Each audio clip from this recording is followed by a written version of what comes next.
नमस्कार, good morning. Chhattisgarh में स्वागत है आप सभी का। आप देख रहे हैं B24। मैं हूं आपके साथ श्रवण तंबोले। बुलेटिन की शुरुआत करेंगे, लेकिन सबसे पहले देख लेते हैं इस वक्त की हेडलाइंस। गृहमंत्री अमित शाह ने रायपुर में की नक्सल ऑपरेशन की समीक्षा। मार्च 2026 तक नक्सलवाद खत्म करने बनी रणनीति। बैठक में अफसरों को तेजी से काम करने के निर्देश। बाबरी मस्जिद पर टीएस सिंहदेव का बड़ा बयान, कहा नियम कानून को दरकिनार कर विवादित ढांचे का फैसला। बीजेपी ने वीडियो जारी कर बताया हिंदू विरोधी। छत्तीसगढ़ में रोकी गई पंचायत चुनाव की आरक्षण प्रक्रिया। सभी जिलों के कलेक्टरों को आदेश जारी। आज से 19 दिसंबर तक होना था आरक्षण की कार्यवाही। सूरजपुर में ड्यूटी के दौरान नशे में धुत मिले डॉक्टर, बिना इलाज कराए वापस लौटी महिलाएं। हॉस्पिटल में गर्भवती महिलाएं समेत करीब 85 लोग हैं भर्ती। अंबिकापुर में नकाबपोश बदमाशों ने मारपीट कर लूटी बाइक। युवक को पैरावट में फेंक कर हुए फरार। 2 दिन के अंदर जिले में दूसरी घटना।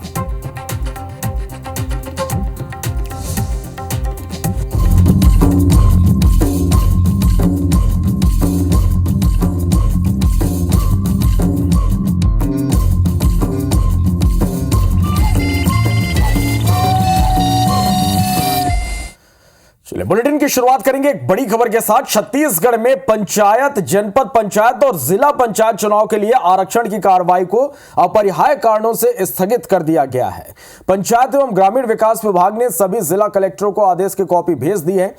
इससे पहले ग्राम पंचायत, सरपंच, वार्ड, जनपद पंचायत के अध्यक्ष, निर्वाचन क्षेत्र और जिला पंचायत के निर्वाचन क्षेत्र से संबंधी आरक्षण की पूरी प्रक्रिया के लिए समय सारणी जारी कर दी गई थी, जिसके अनुसार से त्रिस्तरीय पंचायत में आरक्षण संबंधी कार्रवाई की प्रक्रिया 12 दिसंबर से शुरू हो गई थी। 17 दिसंबर से 19 दिसंबर तक इनका प्रवर्गवार आरक्षण कार्रवाई और अधिसूचना का प्रकाशन होना था, जिसके बाद 20 दिसंबर को पूरी जानकारी विभाग तक भेजनी थी। लेकिन त्रिस्तरीय पंचायत में आरक्षण कार्रवाई को स्थगित कर दी गई है।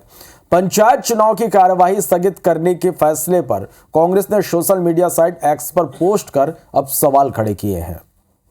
और इस खबर पर ज्यादा जानकारी के साथ हमारे सहयोगी सौरभ सिंह परिहार लाइव जुड़े हैं। सौरभ, पंचायत चुनाव की कार्यवाही स्थगित की गई है, क्या कारण निकलकर सामने आ रहे हैं? इसके साथ ही अब विपक्ष को एक और मुद्दा मिल गया सरकार को घेरने के लिए। बिल्कुल ठीक कहा श्रवण आपने। देखिए, आज से प्रक्रिया शुरू होनी थी। 12 तारीख से उसकी हालांकि प्रक्रिया शुरू हो गई थी, लेकिन 17, 18 और 19 ये 3 दिन थे। ये तीनों दिनों में पूरे आरक्षण की प्रक्रिया हो जानी थी। पंचायती स्तर पर वार्डों की और जो है पंच स्तर पर सरपंच स्तर का, और उसके बाद फिर जनपद स्तर पर जो है सदस्य और क्षेत्रवार जो है इसका होना था। उसी तरीके से जिला पंचायत सदस्य का था। लेकिन अपरिहार्य कारणों से कल देर रात ये खबर आई कि छत्तीसगढ़ के पंचायत विभाग ने ये आदेश जारी किया है और सभी कलेक्टरों को ये पत्र उन्होंने भेज दिया है कि अभी जो है आगामी तिथि तक जो है कोई भी आरक्षण से संबंधित कार्रवाई नहीं की जानी है।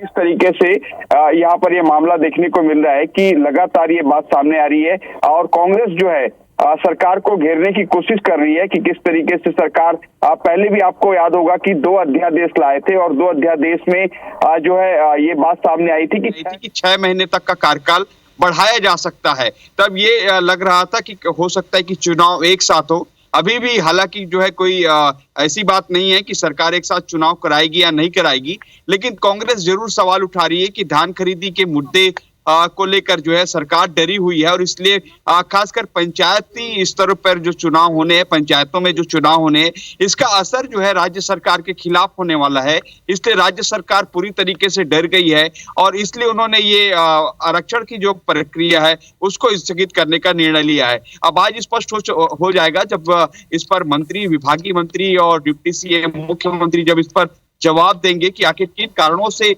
ये आदेश निकाला गया है कि आरक्षण की पूरी प्रक्रिया भी जो है स्थगित कर दी गई है। कुल मिलाकर चुनाव तो होना ही है, लेकिन ये तय हो गया है। अगर आज के परिप्रेक्ष्य से देखें, जो कल आदेश निकाला गया उसके परिप्रेक्ष्य से देखें तो ये चुनाव अब जो है लेट में होगा, ये तय हो चुका है। चलिए, तो किन कारणों से स्थगित की गई है आज स्पष्ट हो जाएगा। बहुत शुक्रिया आपका सौरभ, हमारे साथ जुड़ने के लिए, इस पूरी जानकारी के लिए। बढ़ते आगे। केंद्रीय गृह मंत्री अमित शाह ने रायपुर में सुरक्षा को लेकर एक बड़ी समीक्षा बैठक की। लगभग करीब 3.5 घंटे चली इस बैठक में मुख्यमंत्री विष्णुदेव साय, गृह मंत्री विजय शर्मा, मुख्य सचिव अमिताभ जैन, डीजीपी अशोक जुनेजा सहित गृह विभाग, पुलिस विभाग, नक्सल ऑपरेशन से जुड़े अफसर और उग्रवाद प्रभावित जिलों के आईजी, एसपी मौजूद रहे। बैठक में केंद्रीय गृह मंत्री ने जहां छत्तीसगढ़ पुलिस की नक्सल उन्मूलन को लेकर की जा रही कार्रवाई की तारीफ की, तो वहीं पुलिस और सुरक्षा बलों को सतर्क रहने और पूरी सावधानी के साथ नक्सली ऑपरेशन करने के निर्देश दिए। इस दौरान नक्सली ऑपरेशंस की समीक्षा की गई और मार्च 2026 तक नक्सलवाद खत्म करने की रणनीति पर चर्चा हुई। केंद्रीय गृह मंत्री ने नक्सल उन्मूलन के लिए बनाए गए रणनीति पर तेजी से कार्य करने के निर्देश दिए। यह भी जानकारी मिली है कि बैठक में नक्सली प्रभावित जिलों के अफसरों को नक्सल पुनर्वास नीति का प्रचार प्रसार करने, नक्सली पीड़ित समर्पित नक्सलियों और नक्सली प्रभावित इलाके की जनता के संपर्क में रहने को कहा गया है। सीएम हाउस में सोमवार को बीजेपी विधायकों और मंत्रियों की एक बड़ी बैठक हुई। बैठक करीब 6 घंटे तक चली। गृह मंत्री विजय शर्मा ने बताया कि एलडब्ल्यूई मुद्दे को लेकर बैठक थी, जिसमें सीएम, सीएस और डायरेक्टर आईबी, डीजीपी, अर्धसैनिक बलों के अधिकारी समेत गृह विभाग के अधिकारी मौजूद थे। गृह मंत्री विजय शर्मा ने बताया कि मिशन 2026 नक्सल उन्मूलन पर फोकस किया गया है और भटके हुए लोगों को मुख्य धारा में जोड़ने पर जोर दिया गया। गृह मंत्री ने तय हुई रणनीति का खुलासा नहीं करते हुए सीएम हाउस की बैठक को औपचारिक बैठक बताया। सीएम हाउस में हुई बैठक में मुख्यमंत्री विष्णुदेव साय और भाजपा प्रदेश प्रभारी नितिन नवीन भी मौजूद रहे।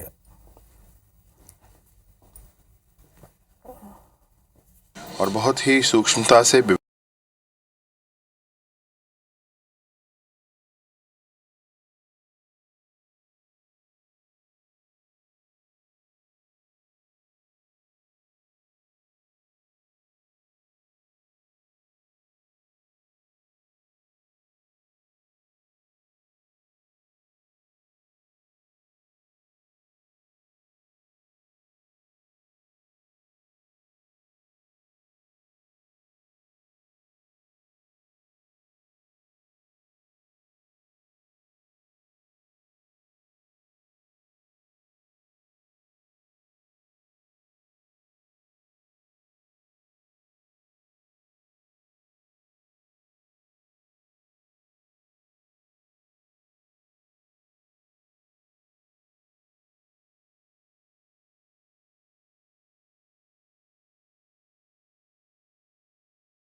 असहयोग की बात पर अड़े हैं। उन्होंने कहा कि अभी सरकार से बातचीत चल रही है, फिलहाल हमारा आंदोलन जारी रहेगा। एसोसिएशन की बैठक के बाद हम कोई निर्णय लेंगे। उम्मीद है राज्य सरकार अच्छा फैसला करेगी। वहीं मध्यस्थता कर रहे मंत्री श्यामबिहारी जायसवाल ने कहा कि मिलर्स की मांगे सरकार ने पहले ही मान ली थी।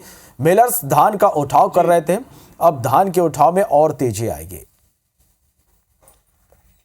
प्रदेश के पूरे सभी संभागों से प्रमुख लोग आए हुए थे। इससे पहले भी सभी जिलों के प्रतिनिधि 2 दिन पहले आए हुए थे और छत्तीसगढ़ के सभी संभाग के लोग थे और उनके माध्यम से ये संदेश नीचे तक चला जाएगा और कोई गतिरोध अब नहीं है। हम सभी छत्तीसगढ़ के राइस मिलर्स के साथ सरकार की अहम बैठक हुई।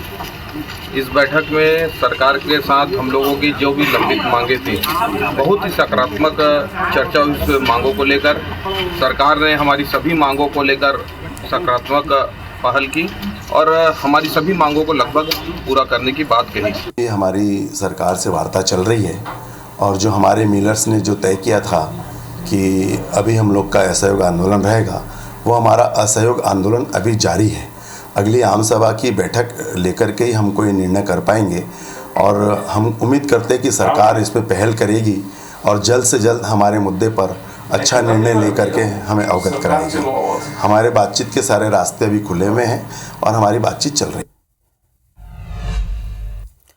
तो छत्तीसगढ़ में धान खरीदी के बीच लंबित मांगों को लेकर एक बार फिर कंप्यूटर ऑपरेटर हड़ताल पर चले गए हैं, जिसके कारण खरीदी केंद्रों में धान खरीदी बंद हो गई है। मांग में मुख्य रूप से खाद्य विभाग में संविलियन वेतनमान में 27% की बढ़ोतरी समेत 3 मांगों को लेकर कंप्यूटर ऑपरेटर्स प्रदर्शन कर रहे हैं। धान की खरीदी नहीं होने पर अब किसानों में नाराजगी है। धान लिए थे आज? नहीं लिया था तो कहाँ थे? कहाँ जाना भाई, हड़ताल है। हड़ताल है। कितना धान लाए हैं आज? लाल है ना अभी। के ट्रैक्टर है? 2 ट्रैक्टर लाने हैं। तो अगर खरीदी नहीं हुई तो कैसे करिए? खरीदी हाँ नहीं ले ही आज यहाँ ऑपरेटर नहीं है कहा थे। हाँ तो कैसे करिए? अब कैसे करब तो वाला वापस ले जाओ कैसे वापस ले लीजिए। कितना धान लाए हैं आज? 102 क्विंटल 40 किलो। अच्छा, तो कुछ प्रबंधक मन कुछ बताई नहीं? बोले तो रुके कहा थे कि जाए कहा थे, क्या कहा थे? अभी तो नहीं बोला थे, अभी चर्चा कर रहे थे अधिकारी कर्मचारी से। समस्या ये है कि जो हमारे रेगुलर कंप्यूटर ऑपरेटर है वो आज से हड़ताल पे है, जिसके कारण वैकल्पिक व्यवस्था के लिए हमारे द्वारा पूरे जिला कार्यालयों में सूचित किया गया था कि रिजर्व पुल से या फिर किसी भी वैकल्पिक व्यवस्था से कंप्यूटर ऑपरेटर की व्यवस्था करने के लिए, ताकि आगामी धान खरीदी आज से किसानों को किसी भी प्रकार की कोई परेशानी न हो। चिरमिरी नगर निगम के कर्मचारियों को पिछले 6 महीने से वेतन नहीं मिला है। अधिकारी कर्मचारियों के साथ मेयर और पार्षदों को भी वेतन नहीं मिल रहा। नगर निगम के 300 से अधिक अधिकारी कर्मचारियों को हर महीने 90 लाख रुपए का भुगतान वेतन के रूप में किया जाता है। सैलरी नहीं मिलने से कर्मचारियों को आर्थिक समस्याओं का सामना करना पड़ रहा। लंबित वेतन की मांग को लेकर अधिकारी और कर्मचारी हड़ताल पर हैं, जिस वजह से नगरीय निकायों के कार्यालयों में सन्नाटा पसरा है। कर्मचारियों को वेतन देने की मांग को कांग्रेस ने इस पर प्रदर्शन किया। देखिए, विगत 6 माह से लगभग नगर निगम के कर्मचारियों का वेतन नहीं मिल पा रहा है और विगत 3 माह से हम इसके लिए प्रयास कर रहे हैं। लगातार हमने पत्राचार किया मंत्री जी को, कलेक्टर जी को और सभी जगह पर, लेकिन बावजूद इसके आज दिनांक तक उनका वेतन नहीं हुआ और नगर निगम के कर्मचारी काफ़ी परेशान हैं। अगर इसमें आगामी 1 सप्ताह तक सुनवाई नहीं होती है तो हम अनिश्चितकालीन धरना प्रदर्शन करेंगे। जो पुराने कर्मचारियों को सरकार वेतन नहीं दे पा रही है तो नए पद ये कहाँ से सृजन करेगी, नई नियुक्तियाँ इन लोग कहाँ से करेंगे। भाजपा झूठ बोलकर सत्ता छत्तीसगढ़ में हासिल कर ली है, लेकिन एक भी वादा 1 साल के अंदर पूरा करने में अपना नाकाम रही है। विवादित ढांचे को लेकर उप मुख्यमंत्री टीएस सिंहदेव का बयान सामने आया। दरअसल सिंहदेव एक वीडियो में कह रहे हैं कि विवादित ढांचे का फैसला देश में पैदा हुई अप्रिय स्थिति को शांत करने के लिए लिया गया। एक अपवाद स्वरूप यह फैसला लिया गया, जिसमें नियम कानून का ख्याल न करते हुए जजों की टीम ने फैसला लिया। इस फैसले में यह टिप्पणी भी की गई कि जिन लोगों ने विवादित ढांचा गिराया वो गैर कानूनी था और अब मोदी और उनके लोग इसके बाद कई जगहों पर ऐसा कर रहे हैं। टीएस सिंहदेव के इस बयान को लेकर एक्स पर पोस्ट कर भाजपा न सिर्फ सिंहदेव बल्कि कांग्रेस पर भी हमलावर हो गई है। भाजपा ने पोस्ट जारी करते हुए कहा कि यह कांग्रेस की हिंदू विरोधी मानसिकता है।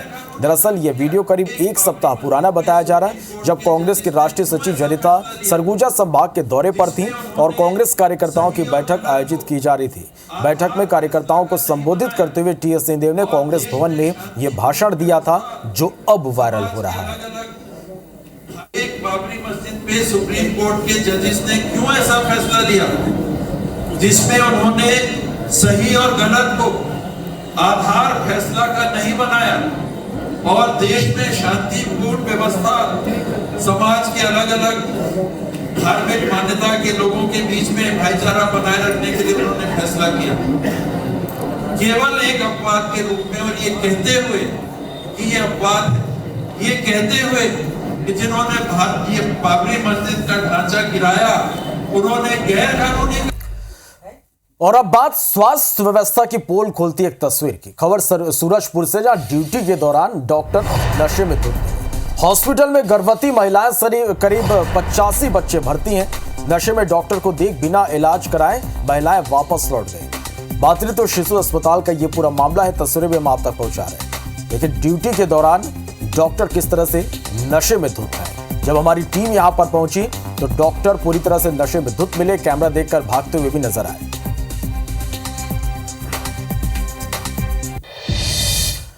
अंबिकापुर में युवक के साथ नकाबपोश ने मारपीट किया। युवक के साथ मारपीट कर बाइक लूट कर बदमाश ले गए और युवक को पैरावट में फेंककर आरोपी फरार हो गए। घायल युवक को अस्पताल में भर्ती कराया गया है।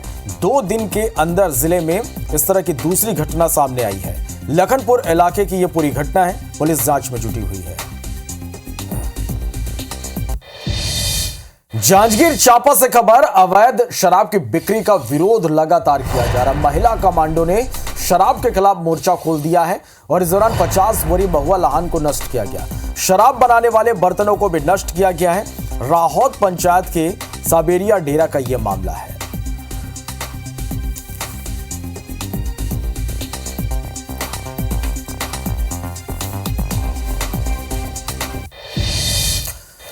रायपुर पुलिस के एक जवान का विवादास्पद और चौंकाने वाला वीडियो सामने आया है। वीडियो में पुलिस का जवान और निगरानी बदमाश साथ में पार्टी करते नजर आ रहे हैं। ये तस्वीरें आप देखिएगा। मौदापारा का बदमाश साहिल रक्सेल चाकू से केक काट रहा है और फिर इसी चाकू से पुलिस जवान को केक खिला रहा है। पुलिस जवान नाच भी रहा। इतने नहीं, जवान ने बदमाशों के साथ बाकायदा कंधे में हाथ रखकर फोटो भी खिंचवाया। इस वीडियो और फोटो को बदमाश ने अपने इंस्टाग्राम के स्टेटस और स्टोरी में लगाया। इस वीडियो के सामने आने से एक बड़ा सवाल खड़ा हो रहा है कि आखिर पुलिस के जवान अपराधियों से ऐसा याराना रखेंगे तो अपराधियों में कानून का डर कैसे होगा और अपराध कैसे रुकेगा।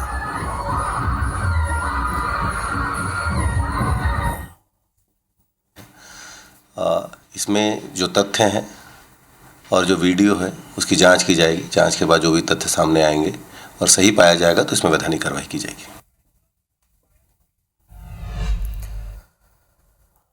बढ़ते आगे, रायपुर से खबर, छत्तीसगढ़ विधानसभा के शीतकालीन सत्र का आज दूसरा दिन है। आज भी सदन में कई मुद्दों पर हंगामे के आसार हैं। ध्यानाकर्षण में आयुष्मान और अवैध प्लॉटिंग का मुद्दा गूंजेगा। इसके साथ ही निजी अस्पतालों का आयुष्मान राशि नहीं मिलने पर ध्यानाकर्षण लगा है। एमएलए विक्रम मंडावी ने ध्यानाकर्षण लगाया है। एमएलए अनुज शर्मा ने अवैध प्लॉटिंग के मुद्दे पर ध्यानाकर्षण लगाया है। 2 प्रतिवेदन और 20 याचिकाएं प्रस्तुत होंगी। सरकार 5 संशोधन विधेयक पेश करेगी। नगर निगम, राजस्व और जीएसटी विभाग से संशोधन विधेयक पेश होंगे। सदन में द्वितीय अनुपूरक बजट पर भी आज चर्चा होगी।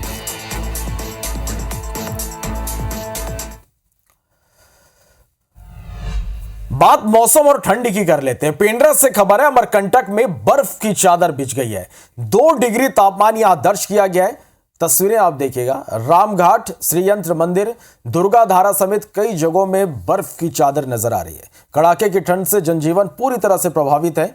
पेंड्रा में तापमान 7 डिग्री दर्ज किया गया है। तस्वीरें आप देखिए। ठंड का ये कहर, ठंड का सितम देखने को मिल रहा है। कड़ाके की ठंड से जनजीवन प्रभावित हुआ। अमरकंटक में बर्फ की चादर नजर आ रही है। 2 डिग्री तापमान अमरकंटक में दर्ज किया गया है। रामघाट, श्रीयंत्र मंदिर, दुर्गाधारा समेत कई जगहों में बर्फ नजर आ रही है। कड़ाके की ठंड से जनजीवन पर असर पड़ने लगा है।